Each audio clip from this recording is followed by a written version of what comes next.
Hello dear students, my name is sir. In this video we have discussed Chhattisgarh माध्यमिक शिक्षा मंडल रायपुर 2022-23 का time table. ठीक आ गया है, आपका इन्होंने देख लिया होगा, समझ लिया होगा कि इस दिन मेरा कौन सा पेपर होना है। ठीक, तो मैं आपका ज़्यादा समय नहीं लेते हुए थोड़ा सा टाइम में कि किस तरह से कैसे पढ़ सकते हैं और कैसे अच्छा नंबर ला सकते हैं। ठीक, यदि आप चाहते हैं कि मेरा 90%, 95% एबव जाए, ठीक, तो इस वीडियो आप ज़रूर एक बार देखें। ठीक, जो तरीका आपको मैं बताने वाला हूँ, ठीक, वो आपको पढ़ने में बहुत मेहनत करेगा और किस टाइम पे कितना पेपर को हम समय दें कि हमारा तैयारी हो सके। अभी जनवरी और फरवरी 2 महीना, ठीक, ज़्यादा दिन नहीं बचे हैं, बट 2 महीने पड़े, 2 महीने बहुत होते हैं। बस करने का क्या होना चाहिए, एकदम जोश हो तो हम आराम से इजीली कर सकते हैं। यदि हम सोचते रहेंगे समय चला गया, बीत गया, अब कुछ नहीं हो सकता, अब जैसे वैसे पास कर दूं, तो नहीं फ्रेंड्स, आप अभी से पढ़ना स्टार्ट करेंगे और मैं 100% बोल सकता हूं कि आप रेगुलर और प्रैक्टिस कर रहे हैं और रिटर्न प्रैक्टिस चल रहा है आपका, तो डेफिनेटली आप अच्छा मार्क्स ला सकते हैं। ठीक, और इसमें आप मार्क्स लाने में सबसे ज़्यादा परसेंट बनाने में रोल जो होता है वो आपका हिंदी इंग्लिश का होता है। ठीक, क्यों हिंदी इंग्लिश का होता है, क्योंकि हम साल भर फिजिक्स केमिस्ट्री बैच बायोलॉजी को अच्छे से पढ़ते रहते हैं और इवन दैट ना मार्क्स भी अच्छे ले आते हैं, बट हमारा परसेंट, ठीक, 90 जो आना था बट 90 नहीं आ पाया। कारण ये था कि हम लोग हिंदी इंग्लिश को साल भर ध्यान नहीं दिए, बस जब एग्जाम आया तो निकाले और पढ़े। तो क्या हम कुछ इसको साल भर नहीं देखे, ठीक, और बस टाइम आया, ज़रूरत आया तो उसको याद किए, देखे और समझ लिए। ठीक, इससे में आपका मार्क्स आएगा नहीं आएगा फ्रेंड्स। ठीक, जैसे आपका फर्स्ट पेपर हिंदी है, ठीक, 1 मार्च को, ठीक, यदि ये पेपर आपका 90 के लिए तैयार नहीं है, 90 एबव के लिए कोशिश करो 99, 94, 95 आ जाए, उसके लिए आपको क्या करना है। ठीक, एग्ज़ाम जैसे स्टार्ट 1 मार्च को है तो आप 25 फरवरी से कंटिन्यू 25, 26, 27, 28 3-4 दिन अच्छे से पढ़िए। इधर भी पर डे 1 आवर पढ़ते रहिए। ठीक, टाइम नहीं गया है, आप पर डे 1 घंटा पढ़िए। ठीक है, आप इनमें ज़्यादा समय दीजिए। ट्यूशन कोचिंग आप जो भी करते हैं, ऑफलाइन जो भी आप अपने सपोर्ट के लिए किसी तरीक़ा से पढ़ते हैं, बट इन दोनों सब्जेक्ट को तो बिल्कुल भूलिए मत, ज़रूर इस पे काम करिए। ठीक, इस पर यदि आप काम नहीं करेंगे तो आपका परसेंट डाउन हो जाएगा। ठीक, बट इसमें अच्छा नंबर लाने के लिए अब करें तो करें क्या, पढ़ाई तो चलो सर आप बोल रहे हैं पर डे 1 आवर पढ़ते जाएं तो तैयारी हो जाएगी। ठीक, तो इसके लिए हमको अपना एक तरीका लिखने का जो होना चाहिए, ठीक, जो क्या होना चाहिए, ठीक, राइटिंग। पहला पॉइंट राइटिंग पे आप विशेष ध्यान दीजिए कि कुछ भी लिख रहे हैं, जैसे लिख रहे हैं आपको पता ही नहीं चल रहा है, आप खुद पढ़ रहे हो, आपको खुद क्लैरिटी नहीं है कि मैंने क्या लिखा है, तो क्या चेकर आपको नंबर देगा, नहीं देगा, वहीं पर क्रॉस कर देगा। अदरवाइज 1 नंबर 2 नंबर दे देगा, 4 नंबर 5 नंबर में। तो आप राइटिंग पे जरूर काम करिए। देन आपका स्पेलिंग, यदि स्पेलिंग सही नहीं जा रहा है, ठीक, तो कहीं पर कुछ भी लिख दे रहे हैं, कहीं पर कुछ भी बना दे रहे हैं, ठीक, तो स्पेलिंग पे आप जरूर ध्यान दीजिए, मात्राओं पे जरूर ध्यान दीजिए। ठीक, ग्रामर पोर्शन पे भी ध्यान दिया करिए कि कहाँ पर क्या आना चाहिए, कॉमा पे ध्यान दीजिए, फुल स्टॉप पे ध्यान दीजिए। ये सब छोटे छोटे पॉइंट जो होते हैं, तो आपको ये छोटे छोटे पॉइंट यदि आपके सही हैं तो चेकर पे एक अच्छा इंप्रेशन पड़ता है। ठीक, और अच्छा नंबर आप ला सकते हैं। ठीक, इसमें भी क्या है, कुछ प्रश्न उत्तर पूछे जाते हैं, ठीक, जैसे गद्यांश है, ठीक, उसमें भी 2 प्रकार के होते हैं, एक पठित गद्यांश तो एक अपठित गद्यांश, जो सीन पैसेज अनसीन पैसेज कहलाते हैं। ठीक, आपको वहीं से पढ़ के वहीं से आंसर लिखना है। फिर उसके बाद आपको निबंध हो गया, जो ज़्यादा नाम से पूछे जाते हैं, ठीक, पत्र या आवेदन पत्र वगैरह पूछे जाते हैं, तो ये सब लिखने का सही तरीका होना चाहिए। ठीक, पॉइंट वाइज लिखा करिए, हेडिंग दे के लिखिए, ठीक, कम लिखिए, सॉलिड लिखिए, अच्छे से लिखिए, ताकि चेकर को पता चले कि आप जिस पॉइंट पे, जिस टॉपिक पे लिखने वाले हैं, ठीक, उसकी एम जो है बहुत अच्छा है। ठीक, कंटेंट उसके अंदर जो आपके हैं, ठीक, जो टॉपिक्स हैं वो उसी से रिलेटेड हैं और सॉलिड हैं। फिर उसको आप एक्सप्लेन करिए, और एक्सप्लेन के साथ साथ हो सकता है तो आप पॉइंट पॉइंट में बताते हैं तो और अच्छी बात है। ठीक, पत्र है तो पत्र लिखने का सही तरीका होना चाहिए। आवेदन पत्र लिख रहे हैं किसी पे, ठीक, तो भी इसका सही तरीका होना चाहिए। देन आपका ग्रामर पोर्शन जो होता है, व्याकरण, ठीक, इसमें आप कुछ उल्टा सीधा तो लिख नहीं सकते कि आप थ्योरी क्वेश्चन है चलो लिखते हैं भाई। ठीक, तो व्याकरण का नॉलेज होना चाहिए जो आपके कोर्स में है। ठीक, उतना आपको लिखने सही तरीका से दिया गया। अब आएगा कैसे, ठीक, कोई स्पेशल इस चीज़ का क्लास नहीं करने की ज़रूरत है। आप क्या करिए, बस टॉपर जैसे का कॉपी पीछे जैसे परीक्षा बोर्ड वगैरह होता है उसमें छपा होता है, ठीक, वो कैसे मार्क्स लाए हैं, कैसे लिखे हैं, उस तरह से देख के आप रेगुलर उसको प्रैक्टिस करिए, ठीक, डेफिनेटली आप अच्छा स्कोर करेंगे, ठीक। देन इंग्लिश है आपका, ठीक, मैं थोड़ा सा इरेज कर लेता हूँ इसको फ्रेंड्स। तो इंग्लिश के लिए भी आपको कुछ नहीं करना है ज़्यादा, आप बस 1 आवर इसको भी टाइम दीजिए, ठीक, आपके पास सफिशिएंट टाइम है अभी, ठीक। यदि आप 1 आवर टाइम दे रहे हैं, इसमें आप क्वेश्चन आंसर याद करिए। क्वेश्चन आंसर पर डे याद करेंगे, 2 या 3 क्वेश्चन आंसर पर डे याद करिएगा, आपके एग्जाम आते तक पूरे चैप्टर के क्वेश्चन आंसर हो जाएंगे। देन इसमें भी आपका क्या है, सीन पैसेज है, अनसीन पैसेज है, स्टेंजा है, ग्रामेटिकल पोर्शन है, ऐसे है, ठीक, लेटर्स है, ठीक। तो जो हिंदी में है वही चीज़ आपका इंग्लिश में भी है, बट ये लैंग्वेज इंग्लिश है और वो भाषा हिंदी है, ठीक। तो आप इसमें इंग्लिश में आपको विशेष ध्यान देना पड़ेगा, स्पेशली इंग्लिश मीडियम के बच्चों को तो एकदम ग्रामेटिकल मिस्टेक्स नहीं करने हैं, स्पेशल मिस्टेक नहीं करने हैं, ठीक। अब एक गलती कब नहीं होगी, जब हम एक बार अपने से याद कर करके लिखते जाएं तो ये गलतियां हमको दिखेंगी, अरे मैं यहाँ पर गलती किया था। देन उसको आप सेकेंड टाइम एक बार टाइम निकाल के प्रैक्टिस कर लीजिए, तो बोर्ड एग्जाम के पेपर में ये गलतियाँ आपसे होगी नहीं, आपको फुल मार्क्स मिलेंगे और आप अच्छे मार्क्स गेन कर सकते हैं, ठीक। उसके बाद हमारा आता है मेन सब्जेक्ट फिजिक्स, ठीक। तो 1 मार्च देन 3 मार्च, ठीक, 1-2 दिन का गैपिंग आपको मिल जा रहा है, फिर यहाँ पे अच्छा खासा गैपिंग है और सफिशियंट है, मैं मानता हूँ इतना में आप प्रैक्टिस कर सकते हैं, ठीक। आपका 11 मार्च को फिजिक्स का पेपर होना है, ठीक। बहुत सारे डेरिवेशन होते हैं, बच्चे डरे होते हैं कि सर इतने डेरिवेशन कहाँ से आए, कैसे होगा, ठीक। तो आप निश्चित रहिए, ठीक। आप इस चैनल में नए हैं तो एक बार आप चैनल को लाइक सब्सक्राइब कर लीजिए रहिए। मैं इसमें के सारे इंपॉर्टेंट क्वेश्चन इसमें करा दूंगा, ठीक। यदि मैं नहीं करा पाया, टाइम कम है फ्रेंड्स, क्योंकि मेरे बहुत सारे ऑफलाइन क्लासेस भी होते हैं, ठीक। और फिर 10th के भी बच्चे होते हैं, 12th के बारे बच्चे भी होते हैं, तो नहीं करा पाया तो इम्पोर्टेंट क्वेश्चन का इन शॉर्ट वीडियोस में आपको जरूर प्रोवाइड कराऊंगा, ठीक। तो इसमें आप ब्लूप्रिंट को एक बार देखा करें, ब्लूप्रिंट से किस मार्क 1 मार्क्स का जिस चैप्टर से आना है, 2 मार्क्स का किस चैप्टर से आना है, उसको तो आप उस चैप्टर को थोड़ा सा अच्छे से पढ़िएगा। उसमें आप क्या देखिए, चैप्टर के लास्ट में रिमेंबर पॉइंट दिया रहता है, ठीक, सारांश दिया रहता है। यदि आप उसको अच्छे से पढ़े हैं, समझ लेते हैं, ठीक, तो आपको 1 नंबर 2 नंबर में उतना दिक्कत नहीं जाता है। और 1-2 नंबर में ज़्यादातर क्या पूछा जाता है, छोटी छोटी चीज़ें, डेफिनेशन ही पूछी जाती हैं, ठीक हो, ठीक। इंटेंसिटी ऑफ इलेक्ट्रिक फील्ड, उसका डायमेंशनल फार्मूला, विमीय सूत्र पूछा जाएगा, ठीक, ठीक। यूनिट पूछ देते हैं, मात्रक पूछ देते हैं और कुछ कॉन्सेप्चुअल क्वेश्चन पूछ देते हैं 1 मार्क्स 2 मार्क्स में, ठीक। 3 मार्क्स से फिर थोड़ा सा बड़े क्वेश्चन स्टार्ट हो जाते हैं, ठीक। फिर 4 मार्क्स के क्वेश्चन होते हैं, उसमें आपको ऑप्शन मिल जाता है, 5 मार्क्स में भी आपको और करके ऑप्शन मिल जाता है, ठीक। तो आप यदि आप थोड़ा सा दिमाग लगा रहे हैं कि भाई ये इस चैप्टर से इतने नंबर का आना है बड़ा क्वेश्चन, ठीक, तो मैं कौन कौन सा कर लूँ कि मेरा एग्जाम में फंस जाए, ठीक। तो यदि आपको चाहते हैं, ठीक, तो इसमें आपको इस चैनल में ज़रूर मिलेगा।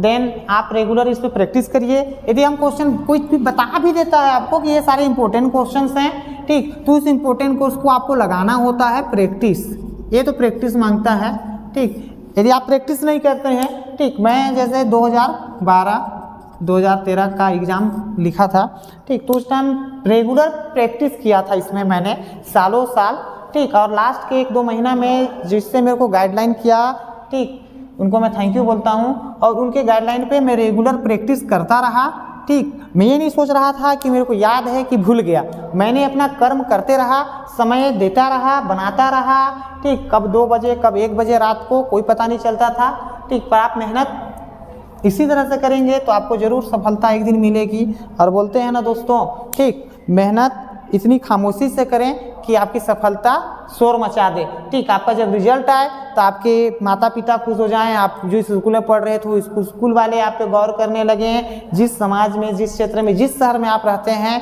ठीक, वहाँ पर आपका पैम्पलेट बैनर छप जाए तो आपको सोचो, आप खुद इमेजिन करो कि आपको कितना अच्छा लगेगा, ठीक। यदि आप वो चाहते हैं दोस्तों, ठीक, तो आप एक बार पढ़ना आज से ही शुरू कर दीजिए। कल करे सो आज, आज करे सो आप, पल में परले होगा बहुरी करेगा कब, बोलते हैं ना, ठीक। तो आप कल पे मत टालिए, आपको बहुत सारा चीज़ पढ़ना है अभी, ठीक। हिंदी इंग्लिश को तो मैनेज करना ही है, ठीक, और इसी समय में करना है, कोई इसके लिए अलग से समय निकल के नहीं आएगा। दिन के 24 घंटे ही होते हैं और साल में 365 दिन ही होते हैं, लीप ईयर को छोड़ दें तो। और इसी सत्र में हमारे सभी समय को मैनेज करके पढ़ाई करनी होती है। बट अब जो समय बीत गया सो बीत गया, पर अब जो जगे तो ऐसे जगो कि हाँ भागते रहो, रुकने का नाम ही नहीं लेना है और कंटिन्यूअस रेगुलर, ठीक, पढ़ाई करो। हाँ, और इसमें आप थोड़ा सा पेशेंस भी रखिएगा, धैर्य रखना जरूरी है। धैर्य नहीं रहेगा तो आप टूट सकते हैं। आपको पढ़ते पढ़ते कई बार लगेगा कि अरे यार इतना पढ़ रहा हूँ, मेरे को तो कुछ याद ही नहीं हो रहा है। नहीं, आपको एग्जाम में वो चीज़ें याद आ जाएंगी, उसके लिए आप टेंशन मत लीजिए। यदि आप किसी में मेहनत कर रहे हैं और 2-3 बार उसने आपको प्रैक्टिस किया है, ठीक, तो एग्जाम हॉल में आपका होगा क्या, ठीक, जिस चैप्टर का जो क्वेश्चन है सारे टॉपिक सारे क्वेश्चन डिलीट हो जाते हैं माइंड से। एग्जामिनर ने जो क्वेश्चन पूछा है उस पर हमारा माइंड काम करना स्टार्ट कर देता है और उसको सामने ला के रख देता है और वो ऑटोमेटिकली लिखाना स्टार्ट हो जाता है। मैं पर्सनल अपना एक्सपीरियंस शेयर कर रहा हूँ, ठीक। बहुत ज़्यादा नंबर तो नहीं, पर अपने टाइम भी हम मेहनत करके 95 आउट ऑफ 100 फिजिक्स में लाए थे, ठीक। उसमें भी ऑब्जेक्टिव उस टाइम थे, कुछ गलत हो गए थे।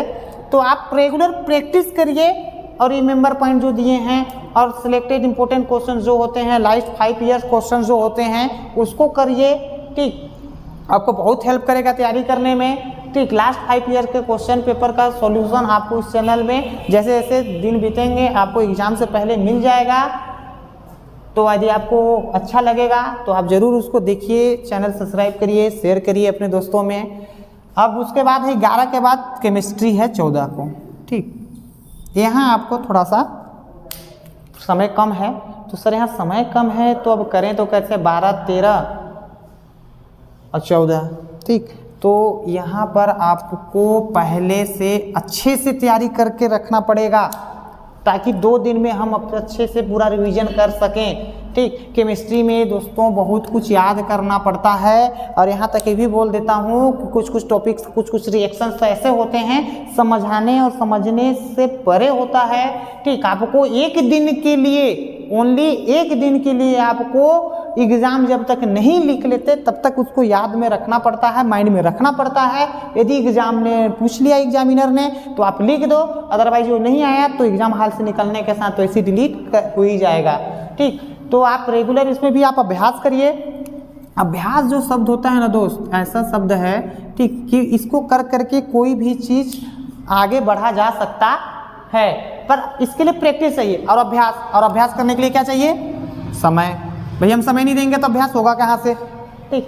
और ये समय नहीं दोगे तो इस समय का आप कदर नहीं करोगे तो आने वाला समय आपको कदर नहीं करेगा, ठीक। तो आप समय का भी कदर करिए, आपका पढ़ने के दिन है, इस समय का सदुपयोग करिए और ऐसे पढ़िए कि रिजल्ट डेफिनेटली अच्छा बने और आप अच्छा बढ़ सको, ठीक। और यदि आप आगे बढ़ना चाहते हैं, यदि आगे बढ़ने की भूख है तो पढ़ने की भूख ऑटोमेटिक आ ही जाती है, ठीक। बट आगे बढ़ना ही नहीं है तो पढ़ने का भूख क्या, पढ़ने का मन ही नहीं करेगा, ठीक। तो आगे बढ़ना है तो ज़रूर पढ़ते रहिए, कंटिन्यूअस मेहनत करते रहिए, अभ्यास, ठीक। फिर भी वही 5 ईयर्स के क्वेश्चंस, कुछ इंपॉर्टेंट क्वेश्चंस कंटिन्यू उसको आप करते रहिए, प्रैक्टिस, अभ्यास, 5 ईयर्स क्वेश्चंस, इंपॉर्टेंट क्वेश्चंस, तो धीरे धीरे अभ्यास करने से आपकी तैयारी हो जाएगी।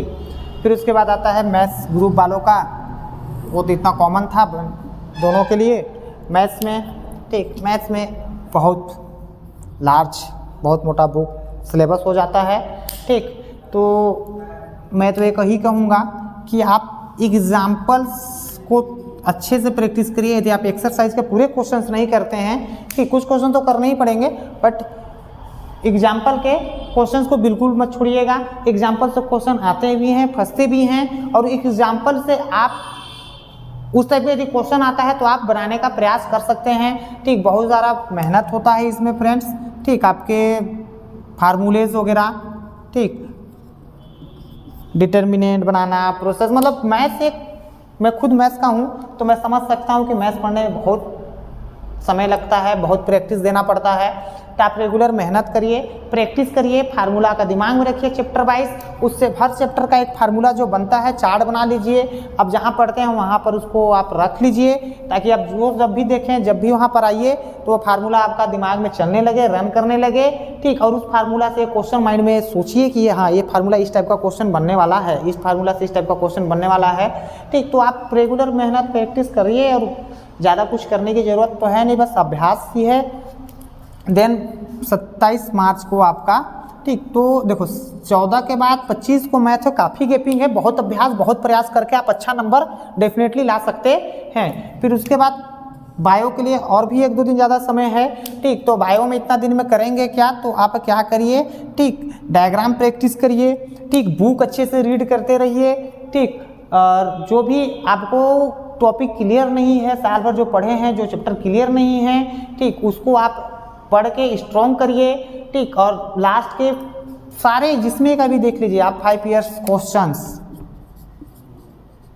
इतना भी कर लेते हैं आप लोग डियर स्टूडेंट्स, ठीक, तो आपको कहीं दिक्कत नहीं होगी, बहुत अच्छा नंबर स्कोर कर सकते हैं, ठीक। क्योंकि आपने चैप्टर पढ़ा है, चैप्टर समझा है, ठीक। तो 1 नंबर 2 नंबर का मार्क्स जरूरी नहीं है कि वही रिपीट हो, पर जो 3, 4 और 5 मार्क्स के क्वेश्चंस होते हैं, बहुत सारे क्वेश्चन रिपीट होते हैं, कुछ क्वेश्चन तो ऐसे देख के ही पता चल जाता है, ठीक, इसमें से कौन सा आने वाला है और कौन सा नहीं आने वाला है, ठीक। यदि मैं इसमें आपको इम्पोर्टेंट क्वेश्चन प्रोवाइड किया जाएगा इन शॉर्ट वीडियोस में, आपको ज़रूर दे दूंगा, यदि एक्सप्लेन पूरा नहीं कर पाया तो, क्योंकि यदि टाइम मिल गया तो ज़रूर मैं डाल दूंगा।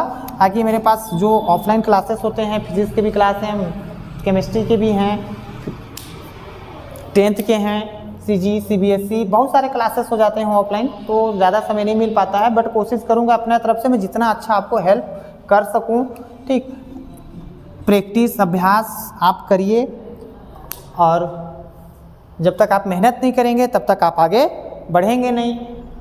और आप जब टॉप करने का सोच रहे होते हैं, उसी टाइम पे बहुत सारे टॉपर ऐसे होते हैं कि अपना नींद को त्याग कर, अपना भूख को मार कर पढ़ते रहते होते हैं, ठीक। वैसे बच्चे से आपका कंपटीशन होता है, ठीक। तो ये सब माइंड में रखिए, ठीक। और आज से अभी से स्टार्ट करिए पढ़ना, ठीक। और ये मत सोचिए गिव अप तो बिल्कुल मत करिएगा, बहुत समय है अभी, इस समय बचे हुए समय में आप बहुत अच्छे पढ़ सकते हैं, ठीक। आपको किसी तरह का कोई भी दिक्कत किसी सब्जेक्ट में दी जा रही है तो आप मेरे को आप कमेंट करिए कि आपको मैं किस तरह का क्या सपोर्ट कर सकता हूँ, किस फिजिक्स केमिस्ट्री वगैरह चैप्टर में दिक्कत जा रही है, किसके इम्पोर्टेंट क्वेश्चन आपको चाहिए, आप कमेंट करिए।